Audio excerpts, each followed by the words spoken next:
Gue mau tanya dulu deh sama lu. Kalau lu mau beli sesuatu, lu tunggu harga murah dulu atau ya udah deh, beli aja langsung. Kalau lu tim tunggu harga murah, mulai hari ini kita berteman, oke?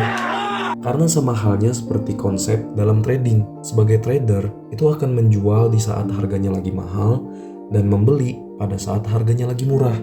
Tapi bang, gimana ya cara menentukan harga yang lagi murah sama yang lagi mahal? Kan di TradingView itu nggak ada price tag-nya.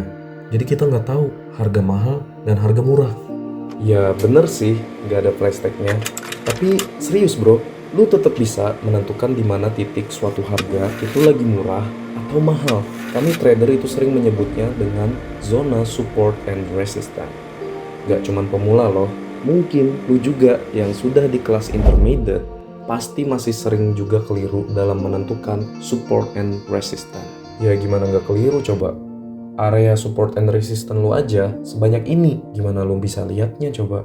Gak usah banyak-banyak lah friend, karena makin banyak ntar lu makin pusing. Lu cukup cari area tersebut di time frame yang cukup besar. Dan kalau lu udah dapet satu, ya udah, fokus area itu aja. Mungkin kalau misalkan gua analogikan, kasusnya akan seperti ini.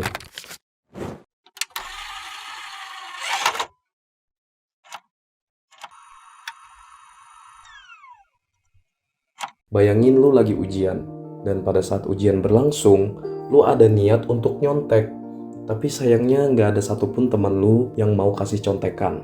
Jadi, lu memutuskan untuk beralasan ke WC agar bisa menyontek lewat HP lu. Dan pada saat lu sudah mendapatkan beberapa jawaban, ya lu pasti bakal balik lagi ke kelas untuk mengerjakan ujian. Tapi entah lu emang kurang pintar dari sananya atau lu emang nggak belajar tadi malam, lu memutuskan untuk balik lagi ke WC biar lu bisa nyontek. Ya gitu terus siklusnya. Dan ya sama halnya seperti market forex. Ketika harga dekat dengan level support, ada kemungkinan harga tersebut memantul ke atas. Dan begitu juga sebaliknya. Apabila harga mendekati level resistance, sangat kemungkinan besar harga akan berbalik turun.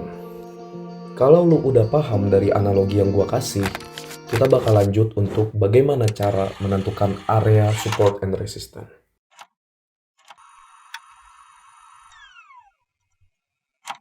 Pertama, cari dulu zona yang paling sering menyentuh area tertingginya.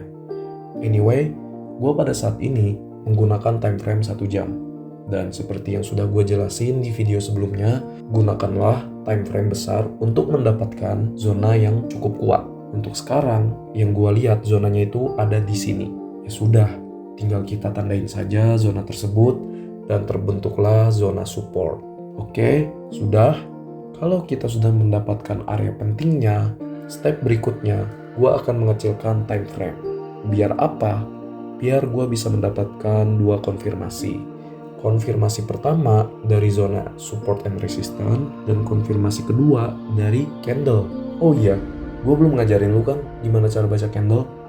Tenang aja bro, lu harus tetap standby karena next gue pasti bakal ngajarin lu gimana cara membaca candle. Oke, lanjut.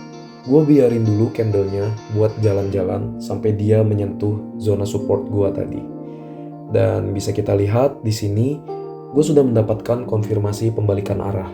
Gue bakal kasih sedikit penjelasan nih friend, kenapa gue trading harus menggunakan konfirmasi.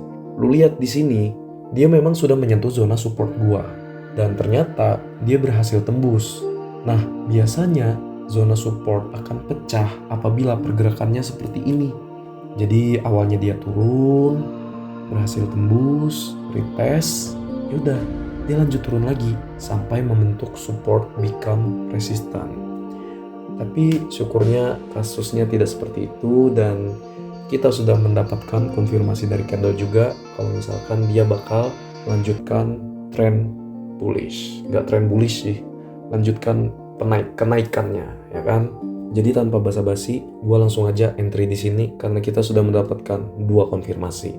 Oke, seperti biasa, SL dan TP-nya dulu, ya kan? Untuk SL mungkin gue bakal taruh di bawah candle terakhir aja.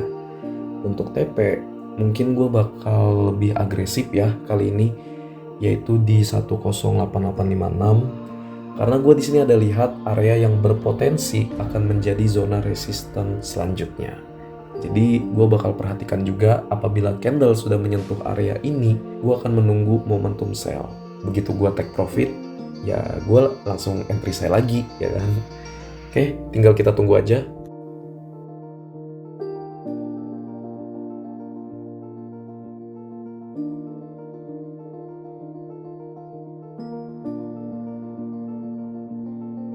Oke, di sini gue berhasil lagi mendapatkan profit dengan total 600 poin atau 60 pips, dan seperti SOP gue sebelumnya, standar open position. Memang benar, zona resisten berhasil mendorong buyer sehingga terjadi pembalikan arah. Dan di sini juga lu bisa lihat ya candlenya, candle konfirmasi kalau misalkan dia bakal berbalik arah. Jadi gue di sini mendapatkan dua konfirmasi lagi dari zona resistennya, konfirmasi candle pembalikan arah itu. Langsung aja tanpa basa-basi, gue langsung aja entry di sini. Kita atur lagi seperti biasa. Untuk SL, gue taruh di zona resisten terakhir gue. Dan untuk take profit, gue sampai di zona supportnya aja lah ya. Oke, sudah. Seperti biasa, tinggal kita tunggu sampai take profit. Oke, di sini lagi floating, dia lagi floating. Ini sedikit informasi aja sambil kita tunggu dia take profit. Menunggu area support resisten yang kuat itu sangat lama, dan ada kemungkinan bisa sampai berhari-hari lu nunggunya. Tapi untuk hasil pasti bakal lebih worth it dari tradingan lu biasanya. Alright, jadi di sini kita mendapatkan lagi total profit di 680 poin. Begitu saja cara menentukan area support dan resisten. Mungkin ini beberapa tips buat lu yang pengen menggunakan zona support and resistance.